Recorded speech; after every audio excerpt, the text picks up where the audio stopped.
కీర్తనలో మొదటి వచనాన్ని చదువుకుందాం. యెహోవాను స్తుతించుడి, నా ప్రాణమా యెహోవాను స్తుతించుము. నా జీవిత కాలమంతయు నేను యెహోవాను స్తుతించెదను. నేను బ్రతుకు కాలమంతయు నా దేవుని కీర్తించెదను.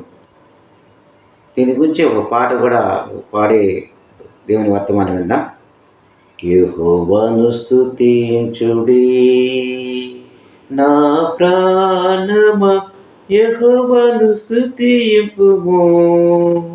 నా జీవిత కాలమంతా నేను యెహోవాను స్తుతించెదన్.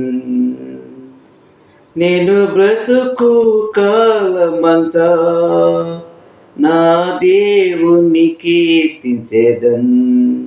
యెహోవాను స్తుతించుడి, నా ప్రాణమా యెహోవాను స్తుతింపుము. నా ప్రాణమా యెహోవాను స్తుతింపుము. నా జీవిత కాలమంతా నేను యెహోవాను స్తుతించెదన్. నేను బ్రతుకు కాలమంతా నా దేవుని కీర్తించెదన్.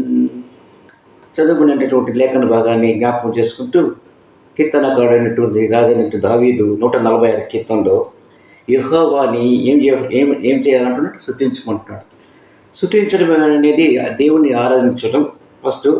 తర్వాత తన ప్రాణంతో తానే యెహోవాని స్తుతిస్తూ ఉన్నాడు. అంటే ప్రభు ఎవరంటే సృష్టికర్త అయినటువంటి దేవుడు, సర్వాధికారైన దేవుడు. ఆయన ఆరాధించే భాగ్యాన్ని దావీదుకే గొప్ప భాగ్యం అని అనుకుంటున్నామేమో, కానీ ఆ ధన్యత మనందరికీ ఇచ్చాడు. ఆ ఆరాధన మనం కూడా ఇచ్చాడు. కాబట్టి అట్టి కృప దేవుడు మనందరికీ దేవుడు దయచేయును కాక. ఆమేన్. దేవుడి అందరికీ వందనాలండి.